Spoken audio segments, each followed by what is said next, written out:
Hi అండి. Saturday mini vlog. ఇవాళ second Saturday కదండి, లక్కోడికైతే హాలిడే అనమాట. అందుకని చెప్పి సైకిల్ అయితే బయటికి తీసాము. తొక్కమంటుంటే కూర్చుని తొయ్యమని చెప్తుంది వాళ్ళ డాడీని. అలా ఉంటుంది మా లక్కోడితో. కానీ అలా ఒక కాలుతో నెమ్మదిగా తొక్కించామన్నమాట. ఒక రౌండ్ వేయించాము ఇద్దరం కలిపి. ఇంకా మా ఆయన అయితే ఇవాళ శనివారం కాబట్టి ఇంట్లో పూజ చేసేసుకున్నారు. ఇంకా బయటికి వెళ్ళే పని ఉందన్నమాట.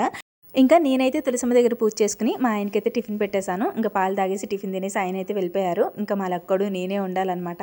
ఇంకా తర్వాత మా లక్కోడు కూడా స్నానం చేయించేసి చక్కగా వెరైటీ జడ వేసాను అనమాట. ఎలా ఉంది జడ వెనకాల క్లిప్లు అవి పెట్టాను, చూపిస్తుంది ఎలా పెట్టానో ఏంటో అని చెప్పి.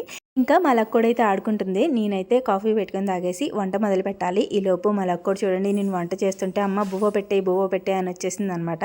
మా లక్కోడికి అసలు టైం పాస్ అవ్వట్లేదు. ఇంటి చుట్టూరు గిరిగిరా తిరుగుతుంది. ఇంకా మా లక్కోడికి అయితే స్కూల్లో 12కే భోజనం పెట్టేస్తారు కదా, అందుకని 12 అయ్యేటప్పటికి కరెక్ట్గా గంట కొట్టేస్తుంది. ఇవాళ లంచ్లోకి పెసరపప్పు క్యారెట్ వండాను. మా లక్కోడికి ఇష్టమైన కర్రీ, ఇష్టంగా తింది.